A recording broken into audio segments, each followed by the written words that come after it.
ان کا مزاج زیادہ رومانٹک تھا، فراز صاحب کا، ان کی شاعری بھی. تو عملی زندگی میں بیگم کے علاوہ بھی کہیں پر؟ بیگم سے پہلے عشق تھے، اچھا. تھوڑا آوارہ گردی بھی کی ہے. تو اب عشق میں صرف ہم درود پڑھتے ہیں حسینوں کو دیکھ کے.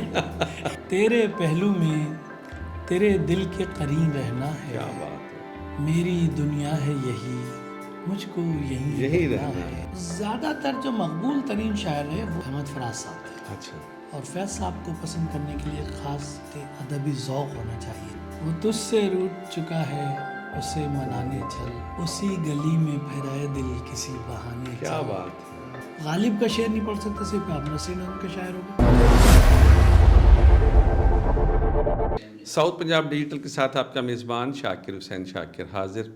ناظرین، آج کی ہماری مہمان شخصیت نامور شاعر، ادیب، نقاد، دانشور اور ایک ایسی شخصیت جس نے باہر جا کر اردو کا وہ پودا لگایا جس کے بارے میں کچھ سوچ نہیں سکتا تھا. آج سے 45 برس پہلے کینیڈا گئے اور وہاں پر جا کر انہوں نے اپنی شاعری کے ذریعے، اپنی تنقید کے ذریعے، اپنی نثر کے ذریعے اس انداز سے کام کیا کہ پوری دنیا میں اب ان کا نام نہ صرف جانا جاتا ہے بلکہ پہچانا جاتا ہے. اردو کے نامور شاعر ہیں.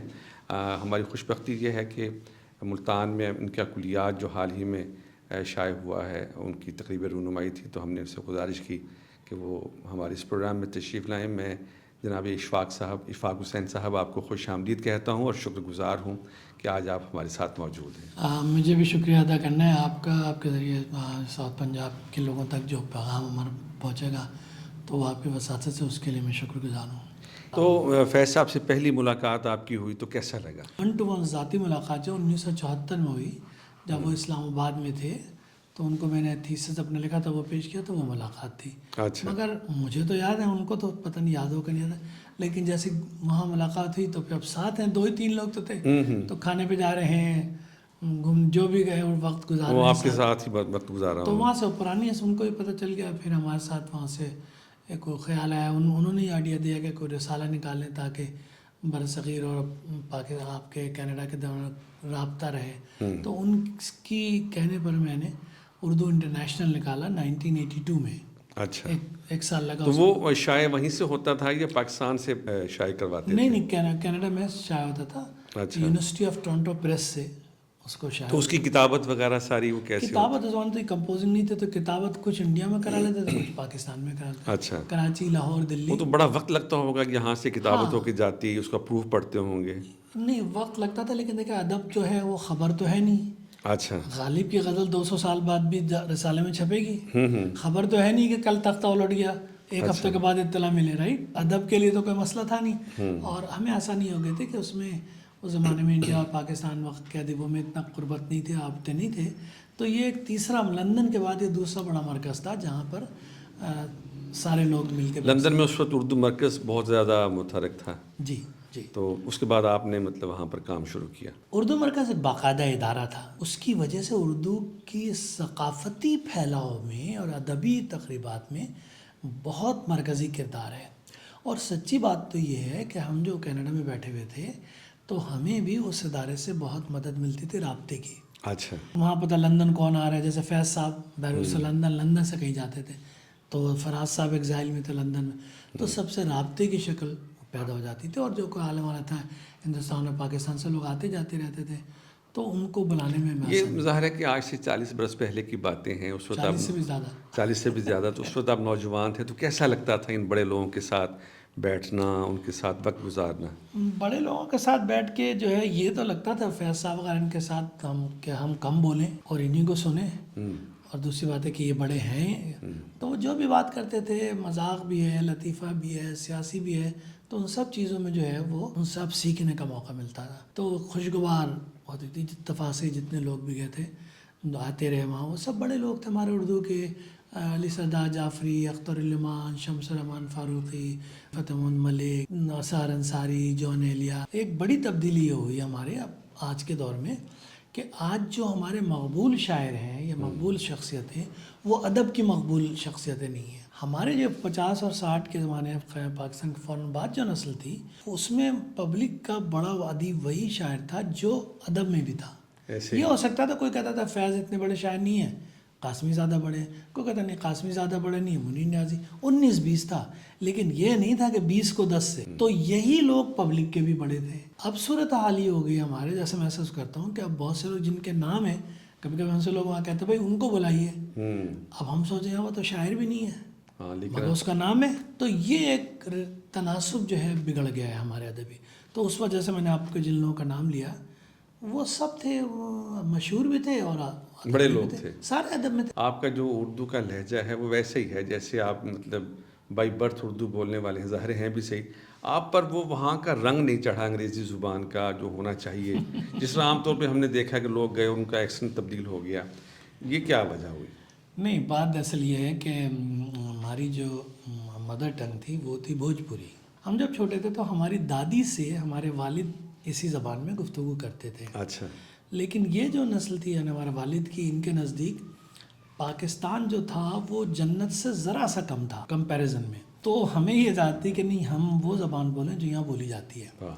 ریڈیو پاکستان جو تھا ادارہ نہیں تھا، بہت بڑی چیز تھی، تو وہاں سے جو لفظ جو تلفظ جو وہ ہمارے کانوں میں پڑتا تھا، باقی ہمیں تھا کہ جو روڈ پہ سڑکوں پہ راستے میں بازار میں جو لوگ بھول رہے ہیں، اور کراچی میں اس زمانے میں سب جگہ لکھنؤ حیدرآباد یہ لہجے بھی تھوڑے تھوڑے ہمیں یاد ہے ان سب کے بھی۔ بے شمار ادیب و شاعروں کی میزبانی کی، کس کی میزبانی کرتے ہوئے اچھا لگا؟ میرے خیال سے یہ سارے لوگ اچھے تھے جو شفقت سے پیش آتے تھے، اور میں نے دیکھا کہ رویہ ان کا مادی نہیں تھا، یعنی یہ نہیں تھا کہ بھائی یہ کیا ہو رہا ہے، کہ بھائی دیکھو میں نے وہ خط میرے پاس ایسے نہیں لکھا بھائی وہ فلاں جگہ میرے بارے میں یہ لکھا، میں نے یہ نہیں کہا تھا، میرا مضمون کا نقطہ نظر یہ تھا، یہ ایشوز تھے، علمی مباحث ہوتے تھے۔ ہاں علمی یہ زیادہ تھا۔ فیض صاحب دنیا داری کیا کریں گے، علی سعد جعفری دنیا داری کیا کریں گے، احمد فراز صاحب تھے وہ لطیفے سناتے تھے زیادہ اور جملے ان کے یادگار ہیں، آپ ان ظاہر سے ملے ہوئے۔ گفتگو بڑی شاندار ہے۔ ہاں۔ میں آپ کا کلیات دیکھ رہا تھا جو حال ہی میں شائع ہوا، اس میں آپ نے بے شمار لکھنے والوں کا ذکر کیا ہے، کوئی آپ کے کلاس فیلو ہیں، کوئی جونیئر ہیں، کوئی سینئرز ہیں،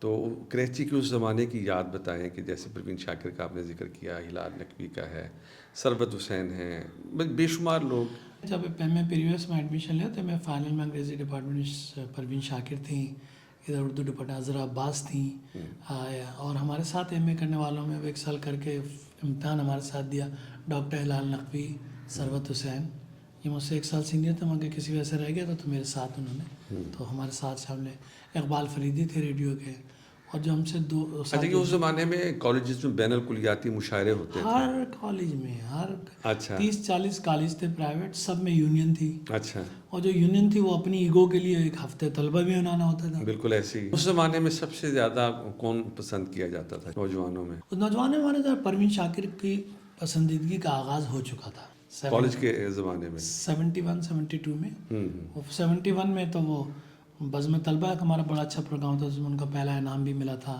تو ان کی مقبولیت کا ان کے آثار جو ہیں طالب علمی کے زمانے میں ہی نظر آ گئے تھے، بعد میں پھر تو انہوں نے آپ نے دیکھا کہ ان کو کتنی شہرت و عزت ملی، اچھا ان کو بھی ہم نے بلایا۔ تو آپ بات کریں کہ آپ نے ان کو بلایا، آپ بے شمار لوگوں کو آپ نے وہاں بلایا، تو سب سے زیادہ لوگ کس کو ملنے کے لیے آئے؟ فیض صاحب، فراز صاحب تو ہیں ہی ہیں، مطلب ان کے علاوہ کون سی ایسی شخصیات ہیں؟ زیادہ تر جو مقبول ترین شاعر ہے وہ احمد فراز صاحب تھے، اچھا، بلا شبہ اپنے دور کے، کہ ان کو نئی نسل بھی قریب سے جانتی تھی، اور فیض صاحب کو پسند کرنے کے لیے خاص ادبی ذوق ہونا چاہیے۔ اصل فیض ہے وہ تو جس نے فارسی اور عربی کلاسیکل رنگ ہے ان کی کلاسیکل شاعری کے اندر، اور ماڈرن انگلش لٹریچر وغیرہ کے جو ان کے اثرات تھے، اس کی روشنی میں جب فیض کو پڑھتا ہے تب پتہ چلتا ہے، اسسمنٹ ہوتا ہے کہ اچھا ایک تو ان کے پڑھنے والے اردو میں ہیں، پھر 80s میں ہی ان کی شاعری کا انگریزی میں ترجمہ ہوا، فیض صاحب کی بات کر رہا ہوں، نہیں اس سے پہلے ہوا ہے، اس سے پہلے مطلب ہم نے دیکھا فیض صاحب پاکستان پر میں پہلی کتاب یونیسکو میں ترجمے کی 1963 میں شائع ہوئی، اچھا وکٹر کیئرنن تھے، آئرلینڈ کے تھے، انہوں نے ترجمہ کیا تھا پوئمس بائی فیض، اور فیض پہ بہت سے ترجمے لیکن بہت اچھے ترجمے وکٹر کیئرنن کے ہیں، کیونکہ وہ فارسی بھی جانتے تھے، اردو بھی جانتے تھے، پنجابی بھی، جو بھی اس دور کے لوگ تھے سب ان کی عزت کرتے تھے، احترام کرتے تھے۔ ان کا مزاج زیادہ رومانٹک تھا، فراز صاحب کا، ان کی شاعری بھی گانوں کے ذریعے لوگ غزلیں جو ان کی سنی جاتی تھیں تو ان کو بہت محبوبیت سے لوگ۔ آپ جب یہاں سے گئے تو پڑھاتے ہوئے گئے، مختلف اور کام کیے، وہاں جا کر آپ نے کیا؟ جی میں یہاں ایک سال میں نے پڑھایا تھا گورنمنٹ کالج میں، اس کے بعد میں رشین کونسلیٹ میں ایڈمنسٹریٹر تھا کلچر کا، اور پھر آرٹس کونسل میں چلا گیا، وہ بھی کلچر کا، تو وہاں جا کے مجھے میں نے پہلی دفعہ احساس کیا ہوا، یہ طے کر لیا کہ بھائی جو ہمارا کلچر اور وغیرہ ہے وہ تو یہاں ایگریکلچر ہو گیا، نئے سرے سے زندگی شروع کر. تو میں نے سوچا چھوٹا موٹا کوئی کورس کر لوں، تو میں نے ٹریول ایجنسی کا کورس کیا، پھر اپنا کاروبار شروع کر دیا. اچھا یہ بتائیے کہ آپ غزل کہتے ہیں، نظم آپ کی بڑی مشہور ہے، تو کس کو کہنے میں آپ سمجھتے ہیں کہ آسانی ہے اور آپ وہ زیادہ کہتے ہیں؟ شاعری ہوتی ہے. اچھا، ہاں، اس کو یہ کہ نظم کے اچھے شاعر ہیں یا غزل کے اچھے شاعر ہیں. اسی میں ایک ضمن سوال وہ بھی لے لیں کہ نثری نظم کے بارے میں کیا کہنا چاہیں گے؟ نثری نظم جو ہے مستقبل کی شاعری میں اچھی شاعری کے امکانات ہیں اس میں، لیکن ابھی نثری نظم کا کوئی ضوابط وغیرہ نہیں کہ اس کی داد کیسے، یعنی یہ نثری کس نظم جگہ اچھی پر ہے داد خراب دی ہے، جائے؟ ابھی اس کے اصول وغیرہ متعین ہونے میں. ہمارے یہاں جس معاشرے سے آئی وہاں نثری نظم پٹ گئی، وہاں نہیں ہے. ہمارے یہاں بھی آئی ہے، تو اب اس میں فارم کے بارے میں تو کسی کو کچھ پتہ نہیں ہے، تو اس کو کیسے غزل اب پڑھتے ہیں نا تو آپ کو ردیف قافیے بالکل بہر ایسا ہے. ایک صدیوں سے جو ہے. اب شاعری میں بنیاد طور پر خیالات کی اہمیت ہو رہی ہے. آج جیسے غالب نے کہا تھا نا، بقدر شوق نہیں ظرف تنگنائی غزل، کچھ اور چاہیے وسعت میرے بیاں کے لیے. تو وہ جینوئن تھا. جب پکاسو نے ایبسٹریکٹ آرٹ کی طرف گیا تو وہ لاکھوں تصاویر جو ہیں وہ بنا چکا تھا، پھر اس نے کہا توڑا. یعنی پہلے اب اگر وہ ایسے لوگ حیرت ہوتی ہے کہ آپ شعر پڑھ نہیں سکتے، کہ غالب کا شعر نہیں پڑھ سکتے، صرف آپ نثری نظم کے شاعر ہو گئے، کیونکہ اس میں کوئی جیسے چاہے لکھ دو، ایک افسانے کو تقسیم کر دو تو بھی نثری نظم ہو جائے گی. صرف لکھی ہو، کچھ لائن چھوٹی کچھ لائن بڑی، کچھ چھوٹی بڑی. اگر آپ کے پاس کچھ کہنے کی ایسی چیز ہے جو ہمارے فارمیٹ میں نہیں ہو سکتی تو ٹھیک ہے، توڑ دیں. جیسے جدید پینٹنگ کا والد صاحب دیکھیں نا، ایبسٹریکٹ ہے، بے شمار چیزیں آ مگر ایبسٹریکٹ والا جو ہے وہ جب شروع کرتا ہے تو دو نقطوں کو ملا کے پہلے لکیر سیدھی کھینچتا ہے، ایسے ہی پھر کچھ بناتا ہے. ایک زمانے کے بعد وہ کہتا ہے کہ میں پینٹر ہوں. شاعری میں مصیبت یہ ہے کہ ڈسپلن نہیں. جو اس آدمی نے 2 غزلیں کہہ تو کہتا میں شاعر ہوں، اور پھر کہتا ہے مجھے پڑھواؤ. یہ شاعری کے غزل کی کمزوری. اب ٹیکنیکلی دیکھا جائے تو اس میں تو ٹھیک ہے، اس نے وزن ہے. بھائی غالب نے لکھا دل ناداں تجھے ہوا کیا ہے، اس نے لکھ دیا آج اس دل کو ہو گیا کیا ہے، یہ اس کا ہو گیا اسی میٹر پہ. ہر لحاظ سے میں کہہ مطلب یہ تو سب چیزیں جو ہیں یہ چل رہی ہیں، لوگ استفادہ کر لیتے ہیں میر کے چیزوں سے، اور ہر اچھا شعر جو ہے وہ میر کا شعر ہوتا ہے، مطلب یہ بات کہی جاتی ہے. اور اب بھی مطلب جو زیادہ مشاق شاعر ہے، اشاعت شاعر ہے، وہ کوشش ہوتی ہے کہ اساتذہ کے کلام سے مضمون نکالیں اور اپنے حساب سے کہہ دیں. یہ چیزیں تو چل رہی ہیں. اساتذہ نے کیسے کہا ہے وہ جذب ہونا چاہیے، پھر اپنی بات کریں. اس کے بعد اچھا اشفاق صاحب یہ فرمائیں کہ شاعری آپ کی بڑی شاندار ہے، رومانس بھی ہے، تو عملی زندگی میں بیگم کے علاوہ بھی کہیں پر؟ بیگم سے پہلے عشق تھے، اچھا، تھوڑا آوارہ گردی بھی کی ہے. وہ تجھ سے روٹھ چکا ہے اسے منانے چل، وہ تجھ سے روٹھ چکا ہے اسے منانے چل، اسی گلی میں پھیرائے دل کسی بہانے چل. کیا بات ہے. ذرا جوانی تھی، خوبصورتی جوانی تھی. خوبصورت تو خیر آپ اب بھی بہت زیادہ ہیں. نہیں وہ تھوڑے ہنسی باتیں کر لو، حسین لوگوں کو دیکھ کر خوش ہوتے ہیں آج بھی. بقول انیس پڑھیں درود نہ کیوں دیکھ کر حسینوں کو، خیال صنعت سانے ہے پاک بینوں کو. تو اب عشق میں صرف ہم درود پڑھتے ہیں حسینوں کو دیکھ کے. بقول اس کے ہماری باتیں ہی باتیں تھی، سید کام کرتا تھا تو وہ کام کرنے والا زمانہ چلا گیا. لیکن عشق کے بغیر نہیں ہوتا. ناکام ہی پہلے عشق میں ہوئے، اور اس کے بعد پھر اور ٹرائی کی، سوچا یہاں کچھ گاڑی تیز چلے گی، وہ بھی پٹری سے اتر گئی، تو ادھر ادھر پھر مایوس ہو کے شادی کر لی. نہیں مایوس ہو کے نہیں. اب کچھ عطا کیجیے غزلوں میں.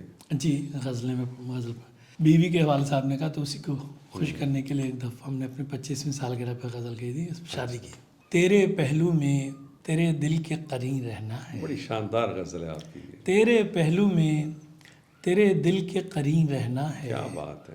میری دنیا ہے یہی، مجھ کو یہی رہنا ہے. واہ واہ واہ. کام جو عمر رواں کا ہے اسے کرنے دے، کام جو عمر رواں کا ہے اسے کرنے دے.